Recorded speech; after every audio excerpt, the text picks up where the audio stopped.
Death, dismemberment, and the possibility of even more Ripper victims. Times were tough during the Victorian era, but some fell to a fate worse than you can imagine. Does your depravity know no bounds? No.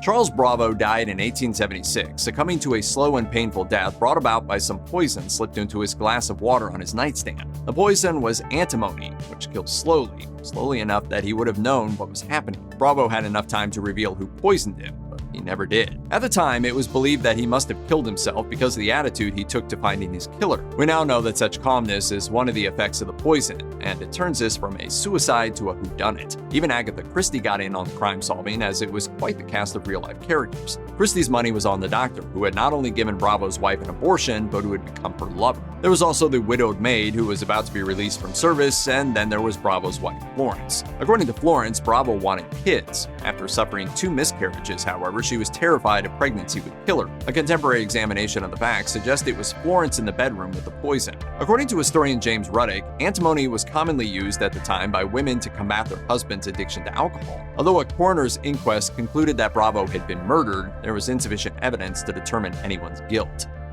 We don't know exactly how many people Jack the Ripper killed. There are 5 victims that are canon, so to speak, but London law enforcement estimates that there could have been as many as 9.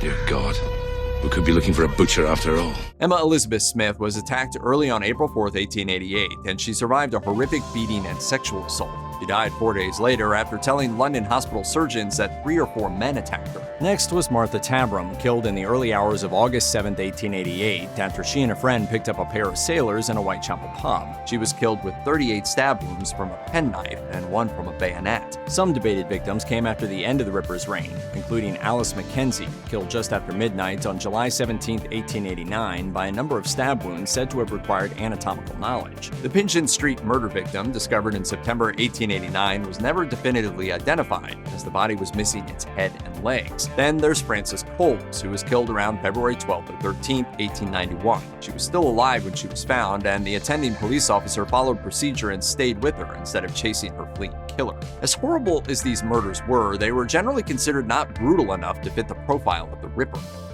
It was a combination of timing and savagery that linked 7-year-old John Gill's murder to the Ripper killings, at least in the courts of popular opinion. Gill went missing on December 27th in Bradford, north of London. According to local reports, he was found in a stable near his home on December 29th, and at a glance, he was neatly dressed in his clean clothes. Those clothes hid the grisly truth. His arms, legs, and ears had been sliced off, his internal organs had been removed and placed on top of him, and his shoes were left inside his chest. Authorities consulted with a local chemist who had previously worked with the police, coroner's office, and courts. He examined the body and the entire area at a microscopic level and found some clues. The boy had eaten a currant-filled bun not long before he died, and his body was wrapped in a newspaper from Liverpool with a name and address on it or a dead hen. Police eventually arrested a local man in connection with the killing, but the evidence was circumstantial and no one was ever prosecuted. Carrie Brown has also been connected to Jack the Ripper, but she's a little different. She was killed on the night of April 23, 1891, and her body was discovered in a Manhattan hotel room. Amir Ben Ali was arrested for the crime and served 11 years in prison, but was ultimately found to be innocent, simply the victim of evidence mishandled by investigators. Brown's case itself is a bit odd because the press tried to downplay the entire thing, presumably to keep panic from spreading, so there are only a few details known about what happened to her. One of the medical examiners wrote that someone had tried to gut her and that she was covered with stab wounds. For a while, it was believed she was living near one of many Ripper suspects, although this is now in question. But stranger still is the murder's connection to the New York Police Department. The New York Times had previously run an article quoting the NYPD's Inspector Thomas F. Burns, who said that it would be impossible for Jack the Ripper to commit murder in New York without getting caught. There are theories suggesting Brown was killed in such a way so that the NYPD could plant evidence and catch Jack the Ripper, or maybe it was the Ripper himself. The jury's still out on this one. The left half of a woman's torso was pulled from the Thames River on September 5, 1873. Over the next few days, police found more body parts, including the rest of the torso, part of the lungs, a right thigh, right shoulder, and left foot. According to investigators, the dismemberment suggested there had been at least some degree of medical knowledge involved. He's a doctor. The body was reconstructed as best as possible. The face was displayed on a butcher block, and the public was asked to help identify the victim. One man believed it might have been his daughter, but he couldn't make a positive ID. The London Times stayed on top of this so-called Thames torso murders, reporting on new batches of body parts in June 1874, May 1887, and September 1888. One piece of that victim was thrown over a fence in an estate belonging to the family of Mary Shelley, the by then deceased author of Frankenstein. It's unclear just how many different killers were dismembering women during this stretch of London's history, but University of Leicester researchers believe it was at least 3. In 1898, adult siblings Michael, Nora, and Ellen Murphy were heading home on Boxing Day evening after a fun day out. Whatever happened to them on their way from a cancelled dance to their Queensland home has become one of Australia's most baffling unsolved murders. When the 3 siblings didn't come home, their brother-in-law went to look for them. He found a grisly scene in a field outside of Gatton. The bodies were battered and bruised, and Michael and Ellen's skulls had been crushed. Both women had been sexually assaulted. Killer or killers had even fatally shot the Murphys' horse. There were huge gaps in the investigation, even for the time. It took 2 days before police even went out to the scene. By that time, it had been thoroughly contaminated by members of the public. The prime suspect, a butcher named Thomas Day, who was found to have blood on his clothing, disobeyed police orders and cleaned his shirt before it could be tested. All that bungling kept the Murphy family from ever seeing justice.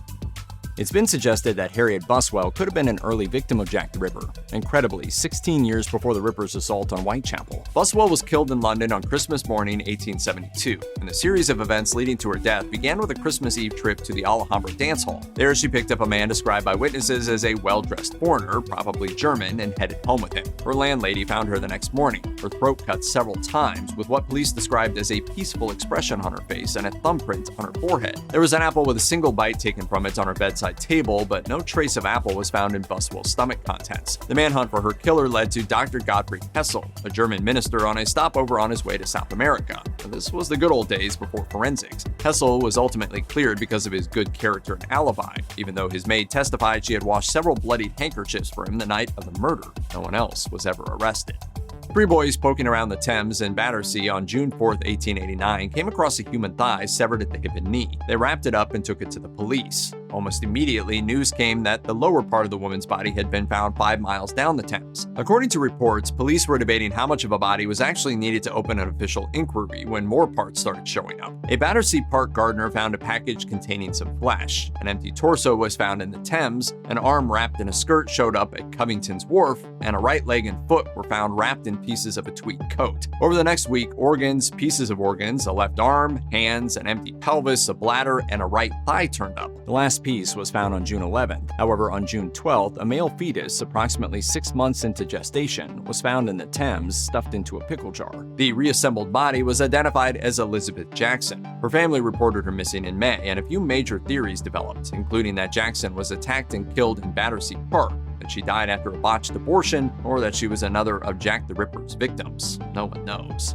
It's usually the killers or the accused killers that capture the imagination and attention of the public, and that's exactly what happened with Emile L'Angelier and Madeline Smith. The affair started in 1855 with a very literal affair. In letters, L'Angelier would refer to Smith as "wifey mine." But when Smith became engaged to a gentleman of higher class standing, it seemed L'Angelier tried to use the letters in an attempt at blackmailing her. He later wrote in a diary that he became sick after seeing her, and he suspected he was being poisoned. The Scotsman quoted him as telling a mutual acquaintance, "If she were to poison me, I would forgive her." He didn't get the chance to forgive and died on March 23, 1857. Smith won on trial, not surprisingly, and according to the BBC, she testified as though she was a belle entering a ballroom. She explained away her recent purchases of arsenic by claiming she didn't use it as a poison, but as a face wash. She was found not guilty and released, while the case of L'Angelier's death was never satisfactorily resolved.